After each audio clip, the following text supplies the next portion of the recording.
তাকবীর।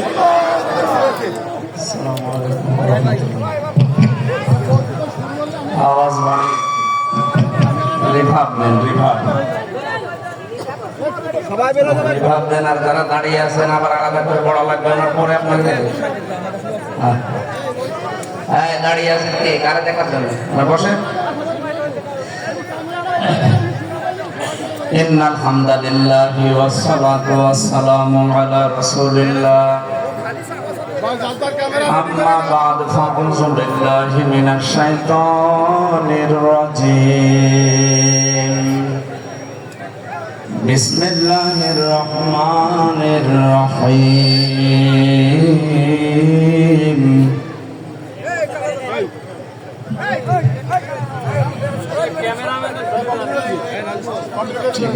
এখানে কি এত দেরি করেন কেন? বসেন তো আপনি।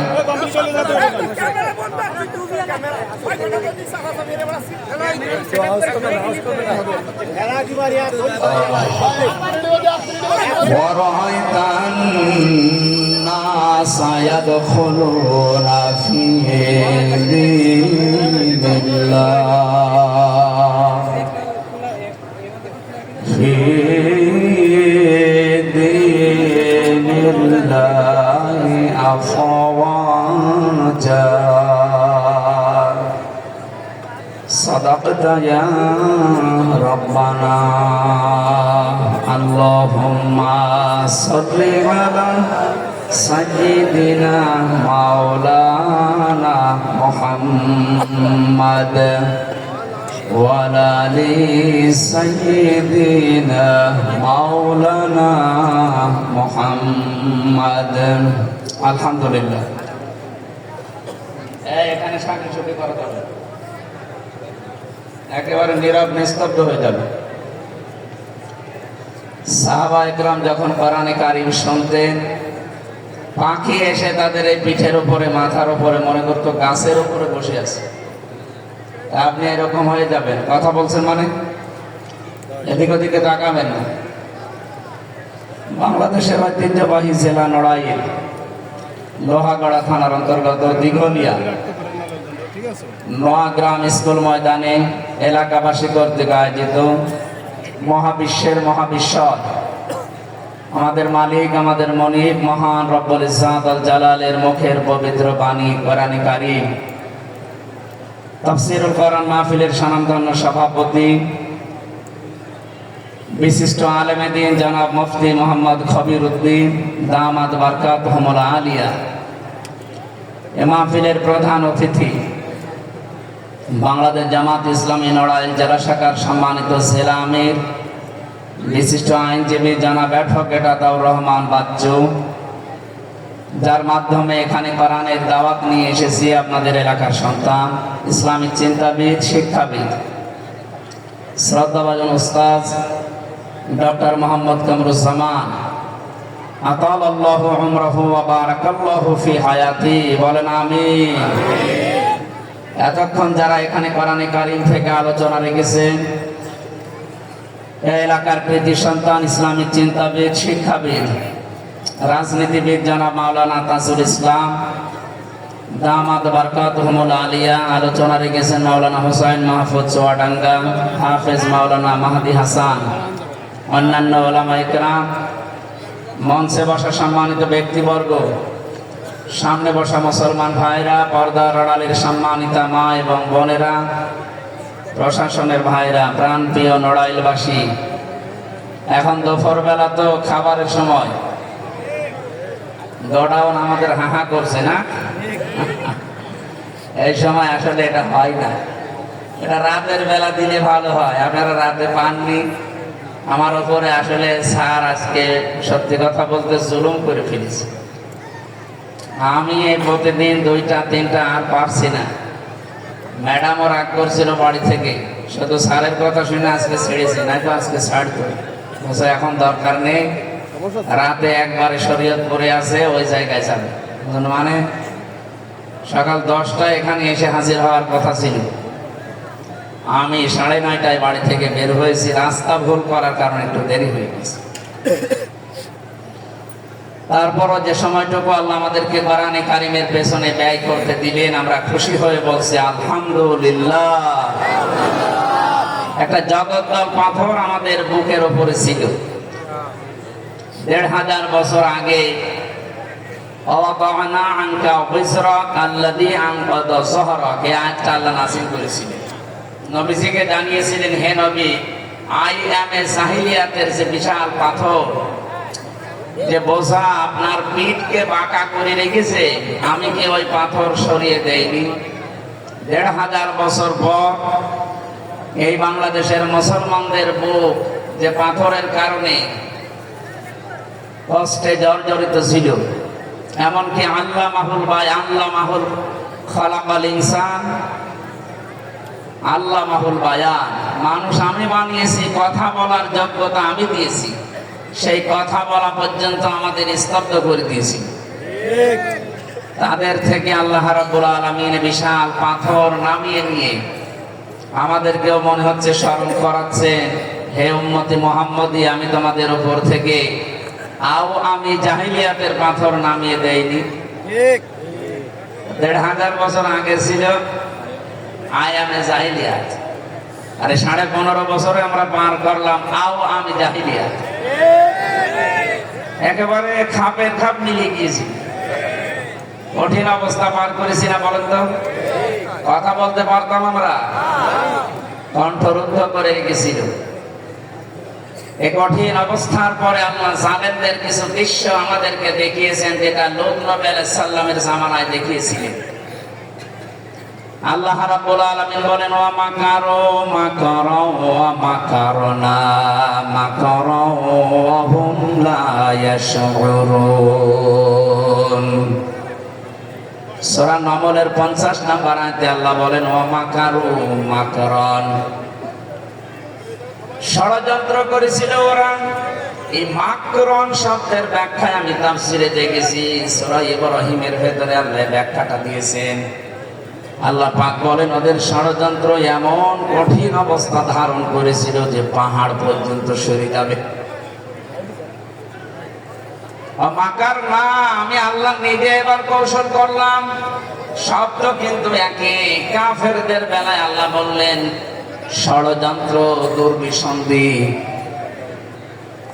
আর আল্লাহ নিজের ক্ষেত্রে যখন ব্যবহার করলেন, বাংলা অর্থ দাঁড়িয়েছে কৌশল। আল্লাহ বলেন পরের শব্দটা মাকরান, আমি এমন কৌশল করেছি, ওয়াহুম লা ইয়াশউরুন, তারা কিছুই টের পায়নি। ফানজুর কাইফা কানা আকিবাতু মাকরিহিম, নজর করে দেখেন হে নবী, ষড়যন্ত্রকারীদের সাথে আমি আল্লাহ কি আচরণ করেছিলাম, তাদের সাথে তাদের পরিণাম কি হয়েছে। আন্না দাম্মারনাহুম ওয়া কওমাহুম আজমাইন। আন্না, আল্লাহ নিজে বলছেন আমি নিজে করেছি। দাম্মারনাহুম, তাদেরকে ধ্বংস করেছি আমি নিজে। ওয়া কওমাহুম আজমাইন, এবং তাদের সকলকে। আমি ১৫০০ বছর পরে বাংলাদেশের সাথে মিলিয়ে দেখেছি, একেবারে খাপের খাপ মিলিয়ে যাচ্ছে। এভাবে আল্লাহ তাদের ধ্বংস করলেন। এর পরের আয়াতে একটি ইঙ্গিত দিয়েছেন, একটু ভালো করে খেয়াল করেন। আল্লাহ পাক বলেন, ফাতিলকা বুয়ুতুহুম খাওয়ায়াতাম বিমা যালামু। ফা দিয়েছেন শুরু করার আগে, ফাতিলকা, এই সেই ঘর। বাইতুন না দিয়ে বুয়ুত বহু বছর দিয়েছেন। হোম মানে তাদের, তাদের এই যে ঘরগুলো আপনি দেখতে পাচ্ছেন, এই সেই ঘর। কোন ঘর?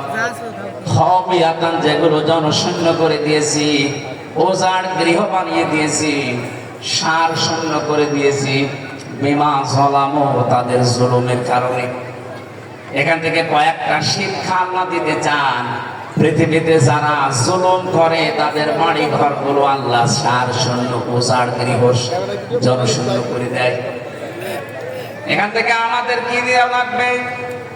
আগামীতে কোন মানুষ যদি এই পৃথিবীর ময়দানে, এই চেয়ারে ক্ষমতায় বসে, তারাও যদি জুলুমের সাথে সম্পৃক্ত হয়, তাদেরও বাড়ি ঘরগুলো আল্লাহ উজাড় গৃহ করে দেবে। আপনি দেখতে পাচ্ছেন না সারা দেশে আজ আমার কুষ্টিয়ার হানিফ সাহেবের বাড়ির দিকে তাকান, এই 3 মাসে যে অবস্থা আল্লাহ বানিয়েছে, আমার মনে হচ্ছে এখন জাতীয় টয়লেট। এই কথা বলছেন।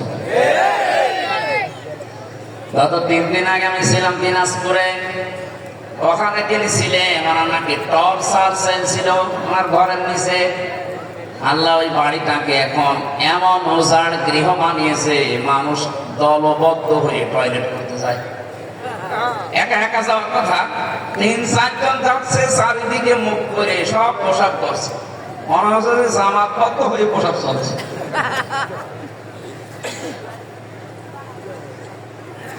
আমার একটা কথা মনে পড়ছে এই দৃশ্যটা দেখে, আমি একটা পেপারে দেখলাম গত 3 দিন আগের ঘটনা। ঢাকার বুকে সবচাইতে দামি বাড়ি আমরা যেটাকে মনে করতাম, অনেকে এত আবেগের জায়গা ছিল অনেকে, যে অনেকে জমা খেত আবেগে, অথচ 3 মাসের ব্যবধানে এখানে একবারে 5-7 জন করে দিয়ে টয়লেট করছে। বলেন নাউজুবিল্লাহ। নাউজুবিল্লাহ বললাম কেন আমি বলছি, কাবা শরীফ তাওয়াফ করছিলাম 16 সালে, শেষ করার পরে ওই যে উপর দিয়ে ঘুরছিলাম, হঠাৎ দেখে আমার পেটে যন্ত্রণা ব্যথা করছে। এক পুলিশকে ডাক দিয়ে বললাম, ভাই এতক্ষণ তো ভালোই ছিলাম, হঠাৎ আমার পেটে এত যন্ত্রণা ব্যথা, কারণ কি? পুলিশ আমারে বলছে, হাজি হজ্জা তাই না বিলা দোকা। ও হাজি, দেশ কোথায়? জি তুমি বাংলাদেশ। আমি বাংলাদেশ থেকে এসেছি। আমারে বলছে, আপনি জানেন না এটা কোন জায়গা? না তো। আবু জাহেলের বাড়ি। আপনি এখনো পায়খানা না করে দাঁড়িয়ে আছেন? তাড়াতাড়ি করেন। সত্যি পায়খানা করে দেখি আমার পেটের ব্যথা যন্ত্রণা ভালো হয়ে গেছে। আবু জাহেলের বাড়িটা ছিল জুলুমের কারখানা। এ কথা বলেন না কেন?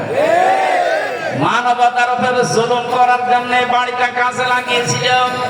আর 64 জেলার 630টা থানা, যেখানে যেখানে জালেমরা দুর্বিসন্ধি করেছে, জুলুম করেছে, মানুষের অধিকার নষ্ট করার জন্য ষড়যন্ত্র করেছিল, প্রত্যেকটা জায়গা আমার মনে হচ্ছে আল্লাহ খবিয়াদার বানিয়ে দিয়েছে। এই জন্য অনেকে পেটের ব্যথা দূর করার জন্য হয়তো যাচ্ছে। কথা বলছে না, না তো একবারে 5-7 জন যাবে কোন কারণে? আপনার বিশ্বাস না হলে হানিফ সাহেবের বাড়ি গোষ্ঠী দেখেন কি অবস্থা বানিয়েছে, বিরাম বানিয়ে দিয়েছে, ঈদ পর্যন্ত অনেকে খুলে নিয়ে চলে যাচ্ছে। এই জন্য আমাদের শিক্ষা, ভবিষ্যতে কেউ যদি সত্যি দেশের দায়িত্বে আসেন আর যাই করেন, জালিম হবেন না। এক কথা বলছেন, যদি জুলুম করেন 5 বছর পরে কিন্তু আপনার বাড়িও জাতীয় টয়লেট হয়ে যাবে, শেষে পেটের ব্যথা হবে, হুজুরের যাবে। আল্লাহ এতটুকু শেষ করেননি, ইন্না ফি যালিকা লায়াতাল লিকাওমিন ইয়ালামুন। আয়াতের মাঝে আল্লাহ লামে তাকিদ দিয়েছেন, ইন্না ফি যালিকা লাআয়াতান, অবশ্যই এই সমস্ত নিদর্শনের ভেতরে লিকাওমিন ইয়ালামুন, যারা জ্ঞানী, যাদের জ্ঞান আছে তাদের জন্য শিক্ষা আছে। এখন আমরা যদি এখান থেকে শিক্ষা নিয়ে আগামী আমাদের জীবন যেটা আসতেছে এটা না চালাই, আমাদের অবস্থা আল্লাহ ঠিক এই জালেমদের মতোই করবেন। কথা বলে ঠিক না? আমি আশা করছি আমরা সতর্ক হব। সুতরাং যে বিশাল পাথর আল্লাহ নিজের দায়িত্ব নিয়ে আমাদের মাথার উপর থেকে, বুকের উপর থেকে সরিয়ে দিলে খুশি হয়ে বলেন আলহামদুলিল্লাহ। আল্লাহ রাব্বুল আলামিন বলেন কেন সরিয়েছি জানো? হাত্তা ইযা ফারিহু বিমা উতু আখাযনাহুম বাগতাতান ফাইযা হুম মুবলিসুন।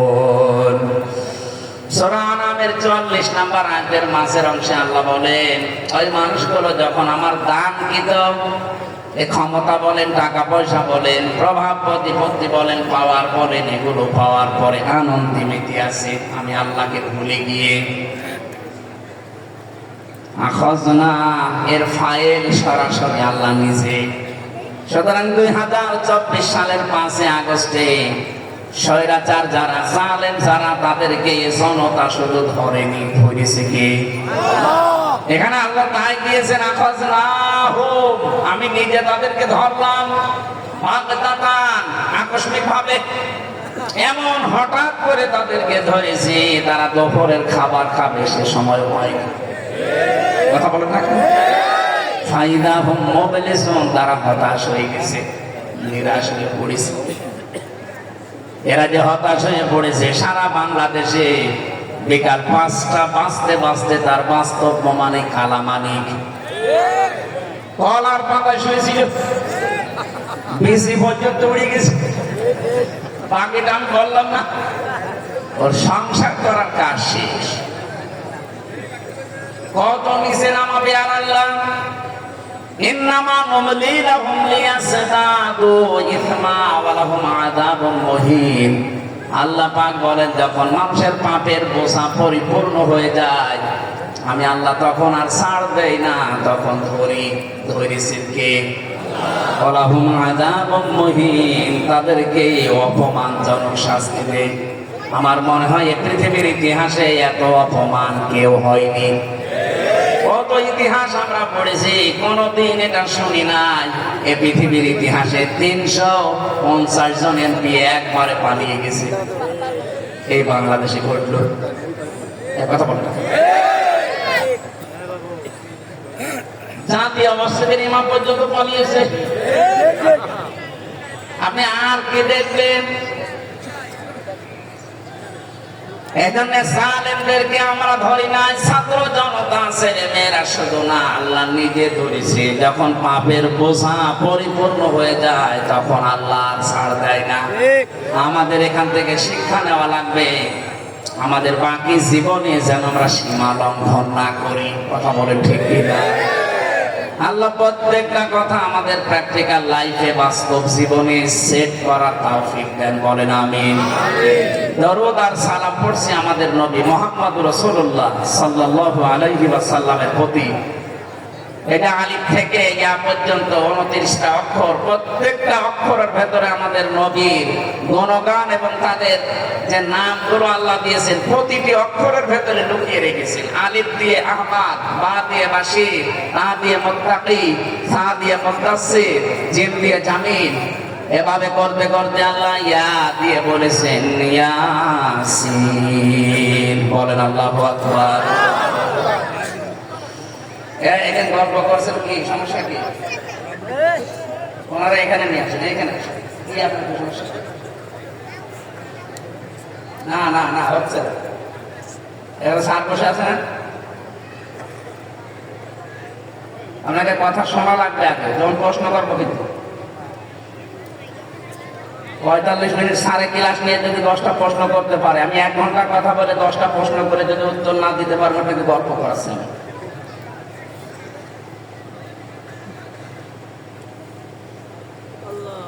নড়াইলবাসী তাফসীরে কাবির থেকে বলছি, আল্লামা ফখরুদ্দীন রাজি রাহমাতুল্লাহ আলাইহি এই ইয়াসিন এই শব্দের ব্যাখ্যা দিয়েছেন। তিনি বলেন, আল্লাহ পাক নবীজিকে প্রতিটি অক্ষরে অক্ষরে তার গুণগান, তার নামের প্রশংসা জানাতে শেষ অক্ষরে এসে জানিয়েছেন ইয়াসিন, হে নেতা। আল্লাহর ঘোষণা দেওয়া নেতা এই দুনিয়ায় মাত্র একজন। কয়জন? ইয়া হরফে নেদা, ইয়া মানে হে, সিন মানে সাজ্জেদ। তাফসীরে কাবিরে 5টা অর্থ আমি পেয়েছি সিনের। সিন মানে সাজ্জেদুল আলামিন, সিন মানে সাজ্জেদুল বাশার, সিন মানে সাজ্জেদুল কাওনাইন, সিন মানে সাজ্জেদুল আম্বিয়া, সিন মানে সাজ্জেদুল মুরসালিন। প্রথম শব্দটার দিকে তাকান, সাজ্জেদুল আলামিন, আলম না।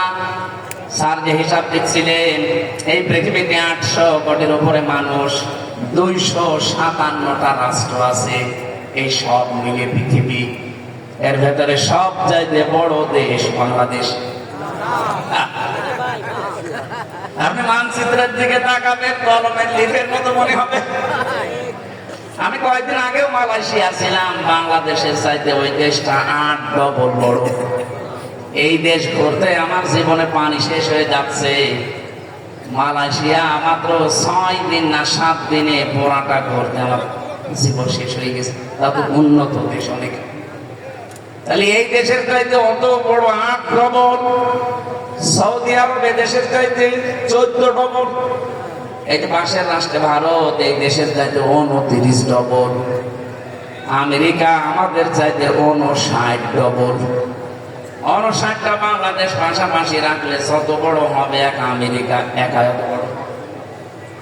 বিশাল পৃথিবীতে 257টা রাষ্ট্র, জাতিসংঘের আন্ডারে আছে 95টা মাত্র। আপনি পৃথিবীর যে জায়গায় বাস করেন, আপনার জন্য ইয়াসিন হে নেতা এই শব্দটা কার্যকর করা লাগবে। নেতা হিসাবে, আদর্শ হিসাবে মুহাম্মদুর রাসূলুল্লাহ বাদ দিয়ে কাউকে মানতে পারবেন না।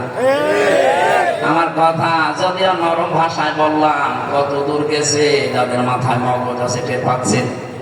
যদি বলেন না আমি বাংলাদেশে থাকি না, আমি থাইল্যান্ডে থাকি, ওইটাও তো 257টার ভেতরে আছে। এক কথা বলে না কেউ যদি বলে না এই 257টা দেশের আমি কোন জায়গায় থাকি না, কোথায় থাকেন? তাদের দেশে, তো ওইটা তো আরেক জগৎ।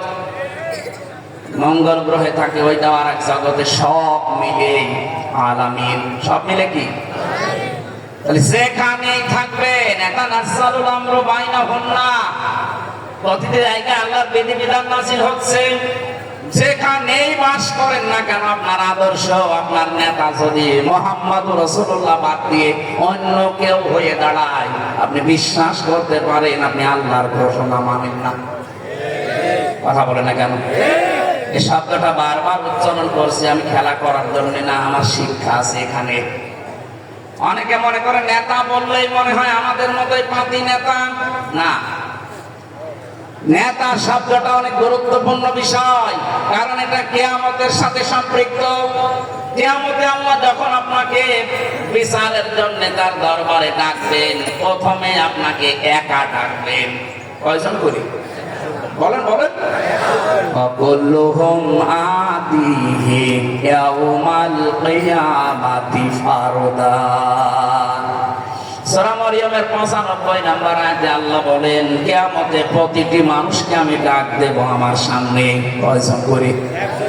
আর জোরে বলেন। এবার আপনি এখান থেকে কি নেবেন? বাংলাদেশের বিচার ব্যবস্থায় 4টা সিস্টেম আমরা পাই। এই লড়াইয়ের ম্যাজিস্ট্রেট কোর্ট থেকে আপনার বিরুদ্ধে যদি রায় আসে, আপনি কিন্তু বলতে পারবেন না আমি মানি না। এতটুকু বলার অধিকার আছে যে আমি ন্যায় বিচার পেলাম না, আমি আরেকটু উপরে যাব। কোথায় যাবেন? জাজ কোর্টে যান। লড়াই জাজ কোর্ট থেকে আপনার বিরুদ্ধে যদি রায় আসে, আপনি বলতে পারবেন না যে আমি মানি না, তাহলে রাষ্ট্রদ্রোহী মামলা হবে। এই কথা বলে না, রাষ্ট্রের বিরুদ্ধে গেলে কি মামলা হয়? রাষ্ট্রদ্রোহী। এক কথা বলেন, আরো জোরে বলেন। রাষ্ট্রদ্রোহী যারা, তাদের কোনো ধর্ম নেই। আপনি শুনতেছেন না? রাষ্ট্রদ্রোহী যারা, এই দেশের বিরুদ্ধে যারা, তাদের কোনো ধর্ম আছে?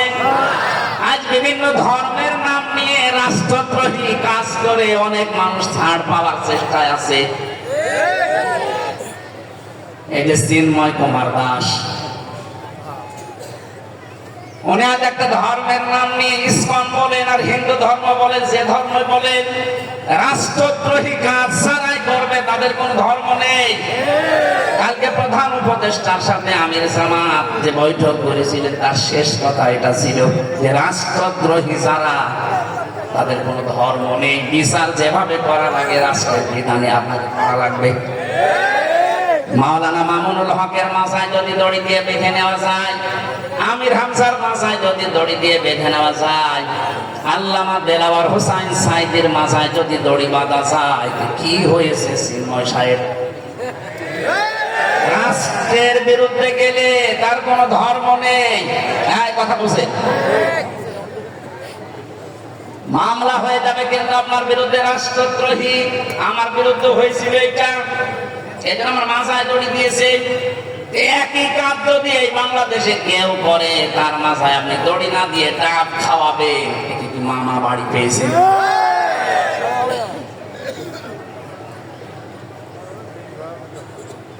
যদি বলেন আমি ন্যায় বিচার চাই, আর উপরে যান, হাইকোর্টে যান ঢাকায়, হাইকোর্ট থেকে আপনার বিরুদ্ধে যদি মামলার রায় আসে, বলতে পারবেন আমি মানি না।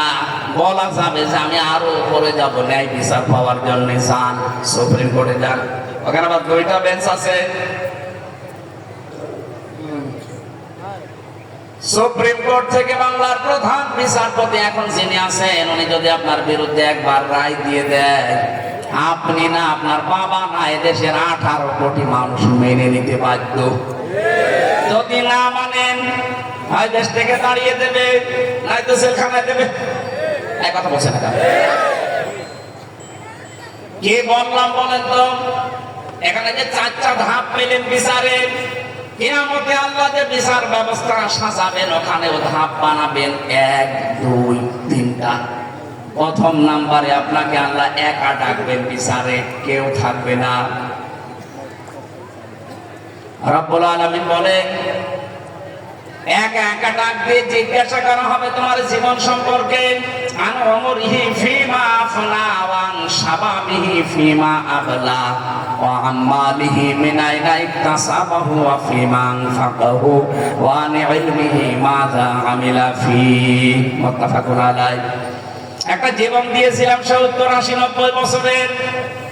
নড়াইলবাসী, আল্লাহ কিন্তু নিজে আপনাকে একা দাঁড় করাবেন, কেউ থাকবে না আশপাশে। কোন কোন তাফসীরে পেয়েছি আল্লাহ নিজে ঘিরে নেবেন আগে। এটা আলেমদের ক্ষেত্রে, যারা জ্ঞান অনুযায়ী আমল দুনিয়ায় করেছে, করে না, এরকম আলেম যারা, তাদেরকে আল্লাহ ঘিরে নেবেন। সূরা ইনশিকাকের তাফসীরের ভেতরে, তাফসীরে হাক্কানিতে আছে, আল্লাহ নিজে চাদর দিয়ে কুদরতি ভাবে ঘিরে নিয়ে বলবেন, বল এটা করেছিস কিনা।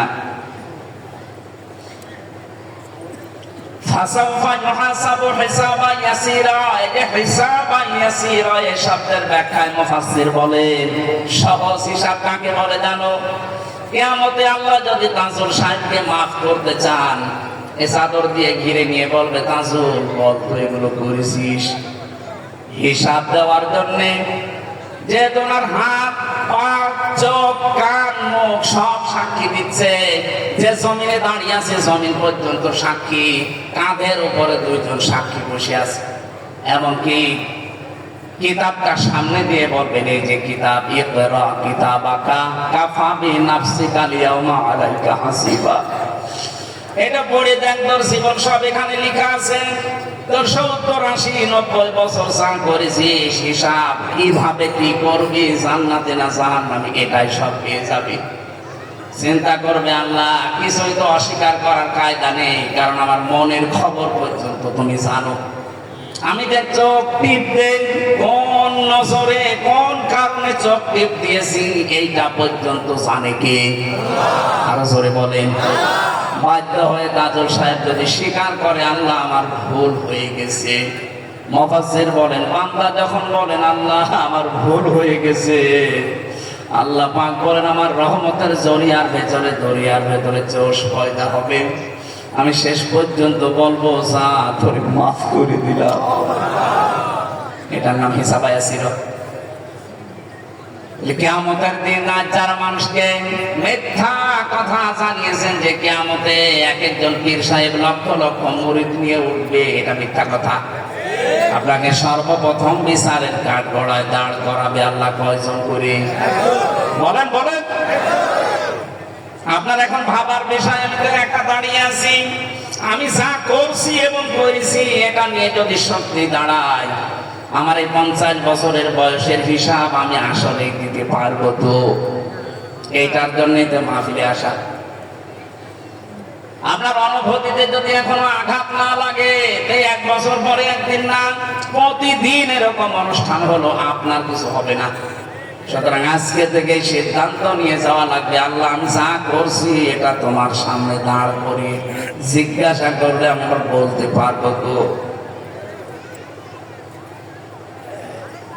এখান থেকে প্রমাণ হচ্ছে কারো উপরে ভরসা করে কোনো লাভ নেই। নিজের জীবনের দিকে তাকাবেন, একা একা আপনি দাঁড়াবেন আল্লাহর সামনে। বিচারের দ্বিতীয় ব্যবস্থা, এইটার জন্য আমি এ পর্যন্ত এসেছি।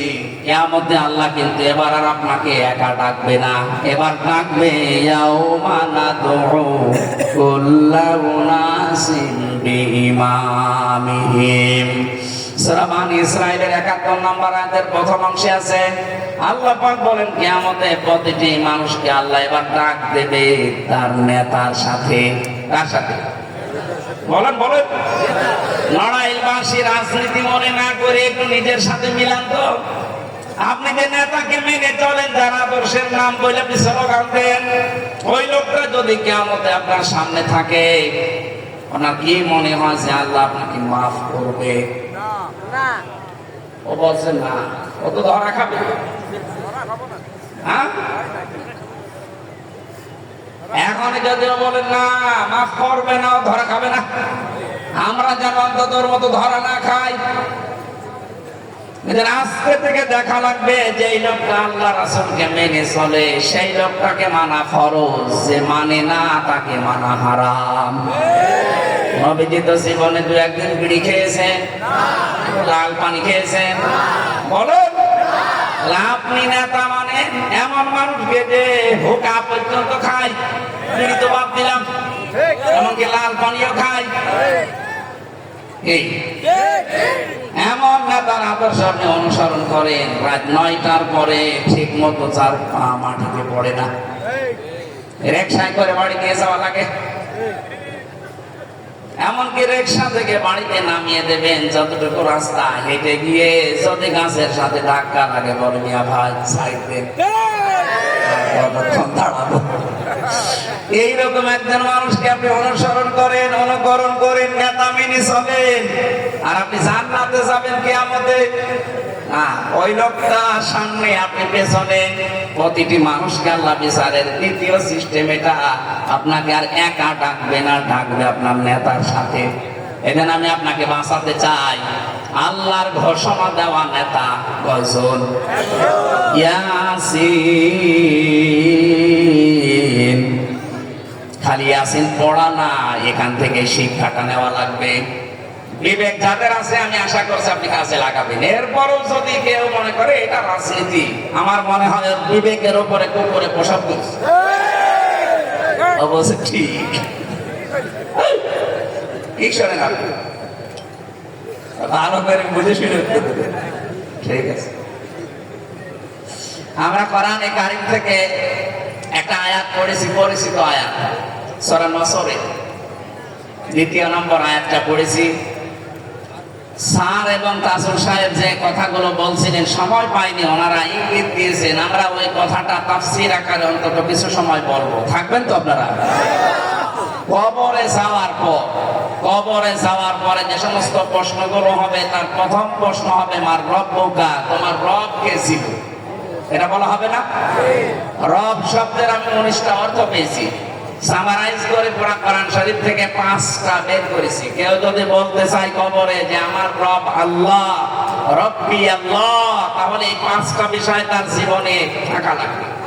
আজকে আমার আলোচনার রব বিষয় না, আমার এই নড়াইলে মাহফিল আছে লোহাগাড়াতে 15 তারিখে, লক্ষ্মী পাশা ফেব্রুয়ারি, ওখানে রাতের বেলা মাহফিল আছে, মন মতো সময় পাওয়া যাবে। এসার পরে উঠলে আমি রবের ব্যাখ্যা ওই দিন শুরু করবো ইনশাআল্লাহ। আজকে দ্বিতীয় প্রশ্নটা, মা দিনুকা, তোমার দিন কি ছিল? দিন মানে যে এখন যেটা দিন আছে এই দিন, বলেন। দিন শব্দের যে ব্যাখ্যা আমরা অনেকেই করি, দিন মানে ধর্ম না, দিন মানে ধর্ম। আপনি ইংরেজিতে শব্দের অনুবাদ করেন, ইংরেজিতে বলা হয় রিলিজিয়ন। কথা বলেন না, কিন্তু দিন শব্দের ইংরেজি অর্থ, সেখানে অভিধান দেখবেন, ওখানে লেখা আছে কনস্টিটিউশন, সংবিধান, জীবন ব্যবস্থা। সায়েন্স অফ লিভিং বলা হয়। এই পৃথিবীতে বিজ্ঞান ভিত্তিক জীবন ব্যবস্থা আমার আল্লাহ এমন ভাবে বানিয়ে পাঠিয়েছেন। আমি ইতিহাসগুলো বলার জন্য আয়াতটা পড়ি নাই, এটা যদিও মক্কা বিজয়ের ঘটনাগুলো এখানে লেখা আছে, আমি এখানে দিন শব্দটা নেওয়ার জন্য পড়লাম। আল্লাহ পাক বলেন, ইদা জাআ নাসরুল্লাহি ওয়াল ফাত, যখন আসবে আল্লাহর সাহায্য, হে নবী আপনি যখন বিজয় দেখতে পাবেন, আল্লাহর সাহায্য আসলে বিজয় দেখা যায়। বিজয়ের যতগুলো কাজ কারবার সামনে পড়বে তার এক নম্বরে এইটা, অরাইতান নাসা ইয়াদখুলুনা ফি দীনিল্লাহ। আপনি দেখবেন দলে দলে পালে পালে মানুষ ইসলামে প্রবেশ করছে। এই যে ফি দীনিল্লাহ, আল্লাহর দ্বীন, এই দ্বীন মানে ইসলাম। দ্বীন মানে কি? আরো জোরে বলেন। দ্বীন মানে যে ইসলাম। আমাদের জাতির পিতা হযরত ইব্রাহিম আলাইহিস সালাম এই শব্দটাকে তিনি তার সন্তানদেরকে ওসিয়ত করেছিলেন ইন্তেকালের আগে। অবশ্যা বিহা ইব্রাহিম বানিহি ওয়া ইয়াকুব ইয়া বানিয়া ইন্নাল্লাহা আসতাফা লাকুমুদ-দীন ফালা তামুতুন্না ইল্লা ওয়া আনতুম মুসলিমুন। সূরা বাকারা 132 নম্বর আয়াতে আছে, আল্লাহ পাক বলেন ইব্রাহিম আলাইহিস সালাম যখন তার সন্তানদেরকে ওসিয়ত করছিল এবং ইয়াকুব, তারা বলেছিল ইয়া বুনাইয়া, হে আমার কলিজার টুকরা সন্তান, ইন্নাল্লাহ আসতাফা, অবশ্যই আল্লাহ মনোনীত করেছেন, লাকুমুদ-দীন, তোমাদের জন্য দিন। দিন কি? এই যে দিন মানে ধর্ম, যারা বলে চালিয়ে দিচ্ছেন শুধু। দিনের 27টা অর্থ লেখা আছে অভিধানে, 27টার একটাতেও আমি দিন মানে ধর্ম বাংলায় লেখা পাইনি। দিন মানে আমি 10টা সামারাইজ করে বানিয়েছি। দিন মানে দেখেন তো এগুলো মেলে কিনা। এক নম্বরে দিন মানে বিচার দিন, যেটা কোরআনে বহু জায়গায় আল্লাহ দলিল দিচ্ছেন, মালিকি ইয়াউমিদ্দিন। জবান খুলে কোরআনের আয়াতটা একবার পড়েন, মালিকি, এই জবান করেন না কেন, মালিকি ইয়াউমিদ্দিন। আমি কবরের এই দ্বিতীয় প্রশ্নের উত্তরে যদি বলতে চাই দীনুন আল ইসলাম, তাহলে এই 10টা জিনিস আমার এই জীবনে থাকা লাগবে। এগুলো শুধু থাকা না, বিশ্বাস করে প্র্যাকটিক্যাল লাইফ আপনি দেখাবেন যে হ্যাঁ আমি মানি।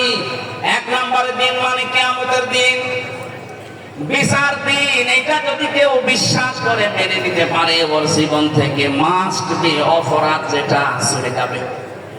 ওই জামানায় নবীজি তাদেরকে এই কিয়ামতের দিনের কথা বুঝিয়েছিলেন। যারা ছিল নারীর ইজ্জতের জম, তারা হয়ে গেছে নারীর পাহারাদার। কথা বলে না কেন? যারা চোর ছিল, ডাকাত ছিল, টপ টেরার ছিল, এই যে মালিকি ইয়াউমিদ্দিন, এই কিয়ামতের দিনের কথা তাদেরকে বোঝানোর কারণে ওদের চরিত্র পুরাটা পাল্টে গেছে।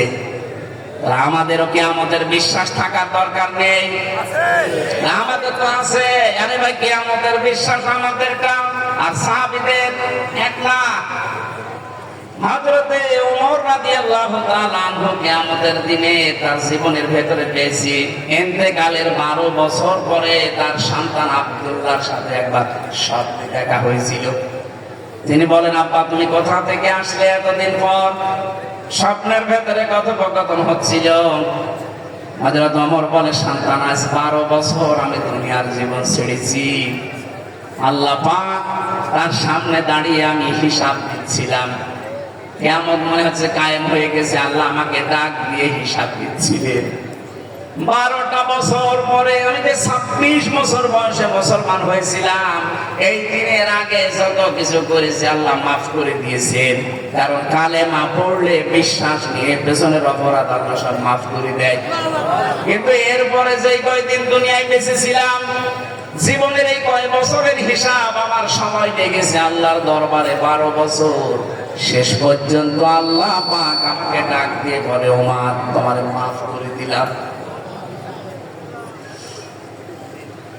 আমি আল্লাহর কাছ থেকে ক্ষমা পেয়ে জান্নাতের নহর থেকে গোসল করে এখন এই জান্নাতের পোশাক পরে জান্নাতে যাচ্ছি। অনড়াইলবাসী, এটা যদিও দুর্বল সনদটা আমি শিক্ষার জন্য বলছি। বলেন তো, হযরত ওমরের মতো মানুষ যিনি জান্নাতের সার্টিফিকেট দুনিয়াতে জিন্দা অবস্থায় পেয়েছিলেন যে তুমি জান্নাতি, আকাশের তারকার চাইতে যার দুনিয়ায় নেকির কাজ বেশি, এই মানুষটার যদি 12 বছর লাগে তারপরও আল্লাহ মাফ করে দেয়, এ নড়াইলের আমরা যারা আছি আমাদের কত বছর লাগতে পারে বলেন তো? আমাদের কোনো গ্যারান্টি আছে? এমনকি জাহান্নামে যাবো সেই গ্যারান্টিও নেই। এই গ্যারান্টি আছে? এই জন্য আমার কিয়ামতের দিনের বিশ্বাস এবং বাস্তবতা দেখাতে হবে, তাহলে মরণের পরে বলতে পারবেন দীনুল ইসলাম। 2 নম্বরে আনুগত্য। হযরত ইব্রাহিম আলাইহিস সালাম যেটা দেখিয়েছিলেন, ইযে ক্বালা লাহু রাব্বুহু আসলিম ক্বালা আসলামতু লিরাব্বিল আলামিন। গাছের মাথায় বসে কোড়াল দিয়ে কাঠ কাটছিলেন, আল্লাহ পাক বলেন আত্মসমর্পণ করো, আনুগত্য করো আমি আল্লাহর কাছে। হযরত ইব্রাহিম সঙ্গে সঙ্গে বলেছিলেন আমি আত্মসমর্পণ করলাম ওই মহান রব্বুল ইজ্জাত ওয়াল জালালের কাছে, তিনি সমস্ত বিশ্ব জগতের মালিক। আমাদের যদি দুনিয়াতে আল্লাহর আনুগত্য স্বীকার করে নিতে পারি, কবরে যে বলতে পারবেন দীনুল ইসলাম। 3 নম্বরে পেয়েছি আমি জীবন ব্যবস্থা, সূরা মাইদার 3 নম্বর আয়াতে আছে। 4 নম্বরে পেয়েছি রাষ্ট্রীয় আইন, এটা আছে সূরা মুমিনের 26 নম্বর আয়াতে। এগুলো আমরা যদি নাও বোঝার ভান করে থাকি, ফেরাউন কিন্তু বুঝেছিল। দিন মানে যে রাষ্ট্রীয় আইন, এটা ফেরাউন বুঝেছিল। হযরত মুসা আলাইহিস সালামকে ও মেরে ফেলবে, হত্যা করবে, এজন্য ঘোষণা দিয়েছে আকালা ফিরআউনু দারুনি আকতুল মুসা ওয়া লিয়াদউ রাব্বা ইন্নী আখাফু আইয়ুবাদদিলা দীনাকুম। আমাকে ছেড়ে দাও, আমি মুসাকে মেরে ফেলবো, হত্যা করবো, সে তার রবকে ডাকো। আমি ভয় পাচ্ছি, আমি আশঙ্কা করছি আমার রাষ্ট্রের বিধিবিধান আইন কানুন মুসা পাল্টিয়ে ফেলবে। তাহলে এখানে দিন মানে রাষ্ট্রীয় আইন। আমরা আজ রাষ্ট্রীয় আইন হিসাবে দিনকে মাওলানা তাজুল ইসলাম এইটাই বোঝাতে চাচ্ছিলেন যে দিন এটা রাষ্ট্রীয় বিধান হিসাবে আমরা আজ দেখতে চাই। এই কথা বলেন না কেন? 53 বছর তো বিভিন্ন জিনিস দেখেছেন, উনি তো মার্কা পর্যন্ত বলে দিয়েছেন। বাবা চালিয়েছিল দেশটা মন মতো, এই জন্য মানুষ দুর্ভিক্ষে মরে গেছে। আমি বাঙালি, বাবা চালানোর সময় দুর্ভিক্ষ হয়নি, আমি দেখিনি। আমার 33 বছর কিন্তু মুরব্বীরা তো দেখেছে। বাবা চালিয়েছে, আমরা পড়েছি কিতাবে ইতিহাসে যে এই দেশের মানুষ দুর্ভিক্ষে মারা গেছে। অনেকের স্বামী চালিয়েছিল, কাঙ্ক্ষে তো শান্তি দিতে পারে নাই। এই কথা বলছে না? চাচা চালিয়েছে 9 বছর, 10 বছর জেল খেটেছে। ভাবি চালিয়েছিল, হয়নি। বউ চালিয়ে গেল, কি দেখলাম। এখন শুধু বাকি আছে এই কোরআনে কারিম দিয়ে দেশ চললে কেমন দেখা যায়। আর এটা তো ফেরেশতারা এসে দাঁড় করিয়ে দেবে। বলেন, একটা সুযোগ এসেছে, আন্তর্জাতিক কিছু চক্রান্ত আছে, এটা যদি সত্যি মোকাবেলা করা যায়, দেশের মানুষ ঐক্যবদ্ধ হয়ে চর্ম চোখে দেখে যেতে পারবেন এই কোরআন দিয়ে বাংলার জমিন চলছে। এটা মিনি জান্নাত হয়ে যাবে, আপনি টের পাচ্ছেন না? তাই সত্যি বলছে, এটা মিনি জান্নাত হয়ে যাবে।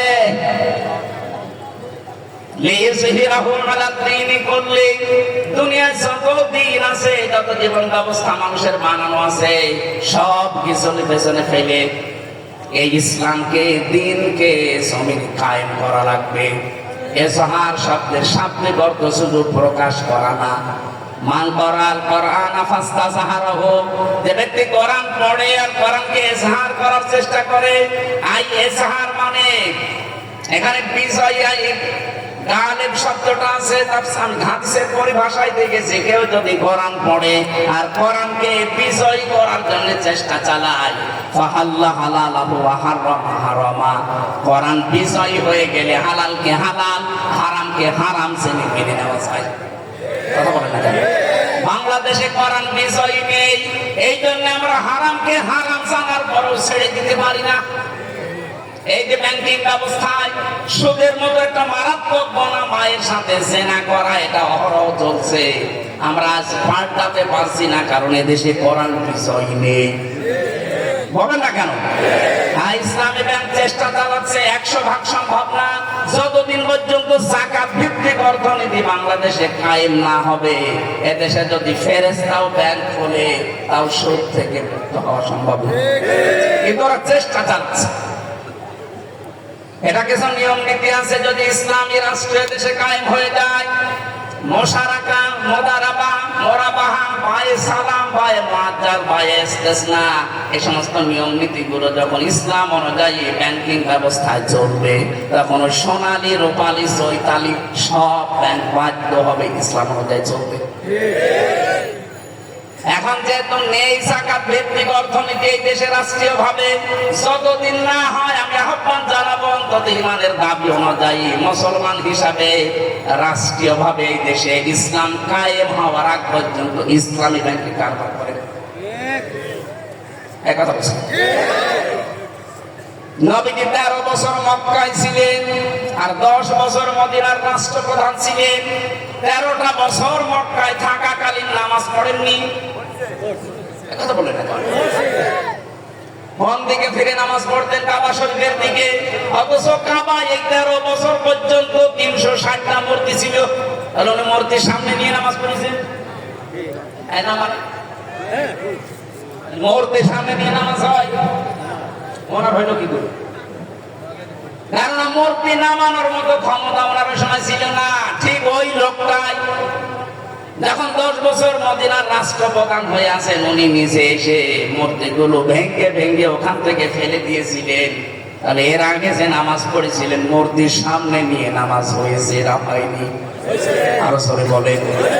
আমাদের দেশে যাকাত ভিত্তিক অর্থনীতি রাষ্ট্রীয় ভাবে যতদিন পর্যন্ত কায়েম না হয়, ইসলামী ব্যাংকে কারবার করবেন, গোনা হলে ওদের শরিয়া বোর্ড আছে, হতে হবে। আমার কথা বোঝা যায়নি? আরে ভাই, যে বায়ে সালাম, বায়ে মুআজ্জাল, বায়ে ইসতিসনা, মুশারাকার সিস্টেম, মুদারাবার সিস্টেম, মুরাবাহার সিস্টেম, এগুলো তো ওই সমস্ত ব্যাংকে নেই। ওরা তো সরাসরি সবাই করে। হ্যাঁ, এরা করছে না তা না, এরা পারছে না তাই করছে, আর ওরা পারার পরও করবে না। আহ্বান জানাচ্ছি, এটা একটা ইবাদত, অর্থনীতি জীবনের এটা ইবাদত। আমরা পারছি না আজ রাষ্ট্রীয় বিধান।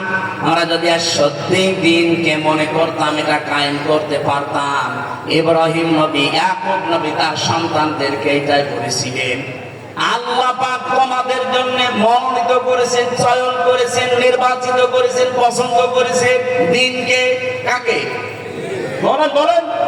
সুতরাং এই দিন বাদ দিয়ে এই দিন আবার কি ব্যাখ্যা ছাড়া আলে ইমরান 19 নম্বর আয়াতে পাবেন, ইন্নাদ-দীনা ইনদাল্লাহিল ইসলাম। অবশ্যই আমি আল্লাহর কাছে মনোনীত দিন, তার নাম কি? আরো জোরে বলেন।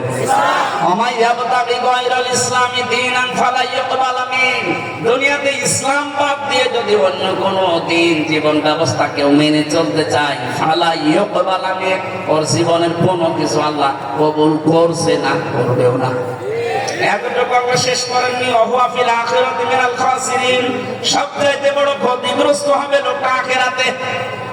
এজন্য আমাদের এই দুনিয়া যাই হোক, আখিরাত যেন ক্ষতিগ্রস্ত হয়ে না যায়। জীবন ব্যবস্থা হিসাবে, রাষ্ট্রীয় আইন হিসাবে আমরা ইসলামকে, দিনকে দেখতে চাই। এটা যদি কেউ রাজনীতি মনে করেন, হ্যাঁ এটাই আমাদের রাজনীতি, কথা বলুন। এটা যদি কেউ রাজনীতি মনে করেন, হ্যাঁ এটাই তাজুল সাহেবের রাজনীতি। কারণ আমরা চাই সব ধর্মকে পেছনে ফেলে, সব দিনকে পেছনে ফেলে ইসলামকে দাঁড় করাতে। হাদিস এইটাই, মান করাল কোরআনা ফাস্তাযহারাহু, কোরআন যে পড়ে আর কোরআনকে বিজয়ী করার চিন্তা ভাবনা নিয়ে চলে। আমরা তো এই চিন্তায় আছি এখন। আমরা দেখতে চাচ্ছি ওয়ারাইতান নাস ইয়াদখুলুনা ফি দীনিল্লাহ, দলে দলে মানুষ বলে পালে আজ ইসলামে আসতেছে। আমার এই আগস্টের 5 তারিখের পর থেকে এই কয়দিনে দেশে আর বিদেশে মিলে প্রায় 150-র উপরে মানুষ মুসলমান হয়ে গেছে। আরো বাংলাদেশে কত আলেম চেষ্টা চালাচ্ছে, কত মানুষ কত ভাবে তাদেরকে দিন ইসলামে নিয়ে আসছে।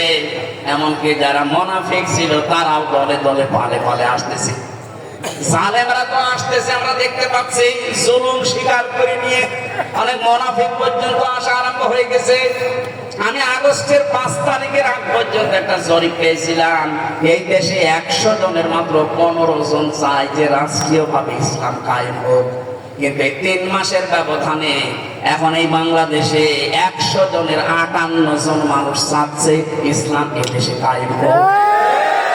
বিশ্বাস না হলে আপনি লোহাগাড়া বাজারে যান, লক্ষ্মী ভাষা বাজারে যান, ভ্যানালোকে জিজ্ঞাসা করেন যে তুমি কি চাও সামনে, ও একবারে বলবে আমি আল্লাহর আইন চাই। আমি সরাসরি বললাম তাই, হয়তো অন্য কিছু বলবে। এই জন্য বলছিলাম 15 থেকে মাত্র 3 মাসের ব্যবধানে 58% হয়ে গেছে। কিছুদিন যেতে দেন ইসলামকে আল্লাহ এই দেশে হাতে তুলে দেবে। অনুরিদু আন্না মুন্না আলাল্লাযিনা ইসতাদঈফু ফিল আরদ। ওই জামানায় ফেরাউন একটা দলকে দুর্বল করে, কোণঠাসা করে, ছোট করে, নিম্ন করে, অপদস্থ করে রাখতে চেয়েছিল। আল্লাহ পাক বলেন নুরিদু আন্না মুন্না, আমি আল্লাহ নিজে ইচ্ছা করলাম, আমি আল্লাহ একটা আশা করলাম যে তাদের উপর মনন করি। মনন মানে অনুগ্রহ করা। ওই সেই দলকে তারা দুর্বল করে রেখেছিল ফেরাউন, ওই দলকে আমি আল্লাহ মনন করলাম, অনুগ্রহ করলাম। আলাল্লাযিনা ইসতাদঈফু ফিল আরদ, জমিনের উপরে ফেরাউন যাদেরকে দুর্বল করে রেখেছিল, ওয়ানাজআলাহুম আইম্মাতান, জাতির নেতা আমি তাদেরকে বানিয়ে দিলাম। আমার তো মনে হচ্ছে আগস্টের 5 তারিখের পর থেকে ঠিক এই আয়াতটা বাংলাদেশে মিলে যাচ্ছে। আল্লাহ যেন এই দুর্বল, এই অসহায় কোণঠাসা মানুষদেরকে জাতির ইমাম, জাতির নেতা বানিয়ে দিচ্ছে। ওয়ানাজআলাহুমুল ওয়ারিসিন, জমিনের ওয়ারিস বানাবো তাদেরকে।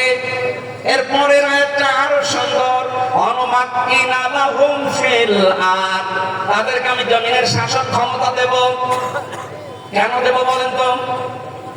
অনুরিয়া ফিরআউন ওয়া হামান ওয়া জুনুদাহুমা, আমি আল্লাহ নিজে দেখাতে চাই অনুরিয়া ফিরআউনা, ফিরআউনকে, হামানকে আর তাদের দল বলকে, তাদের সৈন্য সমর্থ যারা আছে তাদেরকে,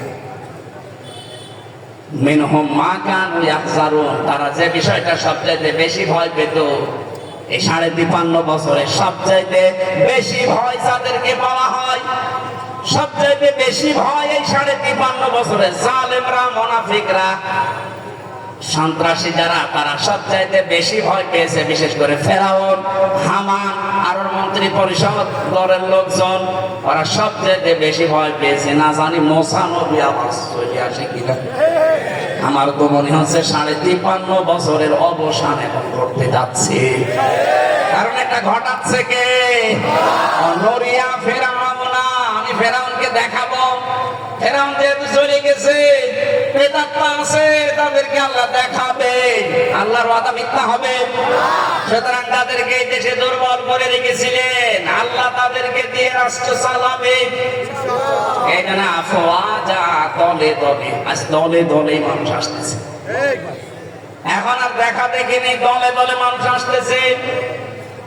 এখানে কবরে যাওয়ার পরে যদি সত্যি আপনি বলতে চান দিন অনাল ইসলাম, কমপক্ষে 10টা জিনিস আপনি দুনিয়ায় দিন হিসাবে মানবেন। 5 নম্বরে মানবেন দিন মানে ইবাদত, এটা সূরা রুমের 30 নম্বর আয়াতে আছে। 6 নম্বরে দিন মানে মুখ ফেরানো, এটা সূরা নিসার 45 নম্বর আয়াতে আছে। 7 নম্বরে স্থায়ী শান্তি, এটা সূরা শূরা 13 নম্বর আয়াতে আছে। 8 নম্বরে শান্তির বাণী, 9 নম্বরে বিপ্লব, 10 নম্বরে অবশ্য করণীয় বিধান। এই 10টা বিষয় পড়া কোরআন শরীফ থেকে আমরা নোট করে পেয়েছি। কেউ যদি বলতে চায় যে দিন ও নাল ইসলাম, এই 10টাই তার জীবনে থাকা লাগবে। এখনো দুপুর বেলা আমি সেই সকাল 8:30টায় খাবার খেয়েছি, এখনো খাইনি, তার মানে আমার খাওয়া লাগবে। খাবার খেয়ে দরকার আমার আবার তুলে দিন। আমার মা বোন যারা এসেছেন, সম্মানিত মা বোনেরা, আপনারা আমি জানি বিভিন্ন জায়গায় বসে আছেন, 4টা কাজ করবেন শুধু। ইদা নাসারা ইলাইহা সাররাতুহু, যখন স্বামী আপনার দিকে তাকাবে বাইরে থেকে এসে, অভ্যর্থনা জানাবেন, খুশি করবেন। হয় হাসি খুশি দিয়ে, ব্যবহার আচার দিয়ে, সাজগোজ দিয়ে, দরকার হয় কাঁতুকুটু দেবেন। এই কথা বলছেন আপনাদের এই ছোট্ট একটা কাজের কারণে আজ হাজারো মানুষ পরকীয়া প্রেম করে। সার আছে তারপর আমি বলে ফেললাম, এই মেয়েদের এই ছোট একটা কাজ ওরা মনে করে এ আর কি, আর কি মানে কর্মজীবন শেষ করে এত পরিশ্রান্ত হয়ে বাড়িতে আসার পরে যদি আপনার মুখ পেশার মতো দেখে, ও শেষ পর্যন্ত আর একটা বিয়ে করতে বাধ্য হবে। আর একটু জোরে বলা যাচ্ছে না? হ্যাঁ বলে, ওর চারদিকে আছে যেন কানে যায়। 2 নাম্বার যখন স্বামী বাইরে যাবে নিজেকে হেফাজতে রাখবেন। নিজের সন্তান, নিজের সম্পদ, স্বামীর সম্পদ এবং নিজের শরীর ইজ্জত সম্ভ্রম এগুলো হেফাজত করে রাখা লাগবে। যদি সত্যি রাখতে পারেন খাদিজাতুল কুবরার সাথে জান্নাতে যেতে পারবে। 3 নম্বরে আপনার স্বামী যদি দিনের কাজ করে, ইসলামের কাজ করে, মানবতার সেবা করে, তাহলে ছাড় দেবেন তাকে, তাকে সময় দেবে, তাকে বের করে দেবে, তাকে উৎসাহ যোগাবে। আজ হাজারো মহিলা এটা তো করে, ওদের কথা আরো বাধা দেয়। এক কথা বলেন না কেন? এটা বলছে এই কারণে আমার ম্যাডাম যেন আর বাধা না দেয়। এটা রেকর্ড হচ্ছে তো। 4 নম্বরে স্বামীর জায়েজ হুকুম মানা লাগবে যদি আদেশ করে, আর স্বামী যেটা পছন্দ করে যদি জীবন থাকে মাস্ট বি মানাই লাগবে। আমি সহ যত স্বামী এখানে বসে আছে, প্রত্যেকটা স্বামী চায় আমরা যে আমার বিয়ের পরে আমার মা বাবা আমার সাথে থাকবে। এই কথা বলে না কেন? 100টার 98টা মহিলা এটা চায় না। চায় না কেন? কারণ ওকে খালি তালাতালি করে ওর মা আর ওর বড় বোন, বলে আর কতদিন একসাথে থাকবে, আলাদা হয়ে যা আরামে খেতে পারবে। এই কথা বলেছে না? এরকম দুর্বিসন্ধি ষড়যন্ত্র হয়, পরিবার নেই এরকম শাশুড়ি আর বড় বোন যে ওখান থেকে পিন মারে। কারা কারা আছেন হাত তোলেন তো। আপনারা না, ওদের বলছে, ওরা হাত মারে তো। সম্মানিত মা পড়ে না, শুধু নামাজ পড়া, রোজা রাখা আর কালো বোরকা পরা ইবাদত না। এই 4টা কাজ মাস্ট বি আপনার জীবনে থাকা লাগবে। তিরমিজি শরীফের হাদিস। আমি আবার বলছি, স্বামী তাকালে আনন্দ দেবেন, স্বামী বাইরে গেলে হেফাজতে রাখবেন নিজেকে, সম্পদকে। 3 নম্বরে স্বামীকে দিনের কাজে উৎসাহ দেবেন, বাইরে যেতে সাহায্য করবেন যদি দিনের কাজ মানবতার কাজ হয়। 4 নম্বরে স্বামী যদি জায়েজ কোন হুকুম করে, পছন্দ করে, অবশ্যই মাস্ট বি আপনাকে মানা লাগবে। জান্নাতের একটা দরজা আল্লাহর জন্য খোলা আছে আপনার জন্য। মরবে, জান্নাতে চলে যাবে। আল্লাহ আমাদের তৌফিক দিন। মেয়েদের কবরে যে যেন বলতে পারি দ্বীনুন আল ইসলাম। এই 10টা বিষয় আমি আর ব্যাখ্যা করতে আসতে পারছি না। রাতের বেলা মাগরিবের পরে যেহেতু ওখানে ওঠা লাগবে, সেই শরীয়ত করি ঘোষাইয়ের হাটে আমি আজকের মতো শেষ করছি। আগামীতে কোনো জায়গায় আসলে রাতে আসবো, এটা আজকে সত্যি বলছি। স্যারের সামনে আমাদের শুরু হয়ে গেছে। আমি আসলাম সে চুয়াডাঙ্গা থেকে 2টা মাহফিল শেষ করে। আগামী থেকে আসলে আমরা কথা বলবো ইনশাল্লাহ। এক এক জেলায় 2-3টা করে অনুষ্ঠান দেব, রাতের বেলা কথা বলবো। আল্লাহুম্মা আমিন। আমার লিখিত বই ছিল 9টা বই লিখেছিলাম জেলখানা থেকে বের হওয়ার আগে আর পরে। এর মধ্যে একটা আছে আজকে এই যে গাড়িতে আছে, সৃষ্টি জগৎ নিয়ে লেখা। এটা কয়েকদিন আগে পাবলিশ হয়েছে, যাওয়ার সময় নিয়েছেন, কাজে লাগবে। আল্লাহুম্মা আমিন। লা হাওলা ওয়ালা কুওয়াতা ইল্লা বিল্লাহিল আলিয়্যিল আযীম। আস্তাগফিরুল্লাহাল্লাযী লা ইলাহা ইল্লা হু, লা ইলাহা ইল্লা আনতা সুবহানাকা ইন্নী কুনতু মিনাজ জালিমিন। জেলা লোহাগড়া থানা, দীঘলিয়া নোয়াপাড়া নোয়া গ্রামের দিকে তাকাও। দিনের বেলা হাজারো কাজ বাদ নিয়ে দুপুরের খাবার আমরা অনেকে খাইনি, বসে আছি কোরআনের কারীম শোনার জন্য। যতটুকু এলোমেলো ভাবে বলেছি, আল্লাহ তুমি আমাদেরকে মেনে চলার তৌফিক দাও। কবরে গিয়ে মা দিন ও ফেরেশতা বলার সঙ্গে সঙ্গে যেন দ্বীনুন আল ইসলাম বলতে পারি, সেই যোগ্যতা দুনিয়া থেকে অর্জন করার তৌফিক দাও। মা বোনদেরকে ওই 4টা কাজ তুমি জীবনে সেট করে দাও। এলাকায় মাটির নিচে যারা ঘুমিয়ে আছে ঈমান নিয়ে তাদের মাফ করে দাও। যার মাধ্যমে এখানে এসেছি শ্রদ্ধাবাদন স্যার ডক্টর কামরুজ্জামান, আল্লাহ তার মা বাবাকে মাফ করে দাও। তার স্ত্রী সন্তান যেগুলো আছে সহি সালামতে রাখো। তার বাবা অসুস্থ, আল্লাহ শেফায়ে কামিলা জেলা নসিব করো। আল্লাহ তাআলা এখানে আমার আগে যারা কথা বলছিলেন, আমাদের শ্রদ্ধাবাদন বড় ভাই, আমাদের অভিভাবক মাওলানা তাজুল ইসলাম, মাওলানা হোসাইন সহ, মাওলানা মনিরুজ্জামান, মেহেদি হাসান সহ যত আলেম এখানে এসেছে, আলেমদেরকে আলেম হিসাবে কবুল করো। মঞ্চে বহু আলেম বসে আছে, আল্লাহ আলেমদেরকে আলেমের মর্যাদা দাও। আমি সহ যারা অসুস্থ আছি আমাদের শেফায়ে কামিলা জেলা নসিব করে দাও। তখন কার কাছে আজরাইল আসে জানি না, আজরাইল আসলেই যেন পড়তে পারি লা ইলাহা ইল্লাল্লাহু মুহাম্মাদুর রাসূলুল্লাহ। যান তাড়াতাড়ি যান, ওই যে ওখানে গাড়ি আছে গেটের মুখে, ওখান থেকে নিয়ে যাবেন, যাওয়ার সময় কাজে লাগবে। এটা রাখেন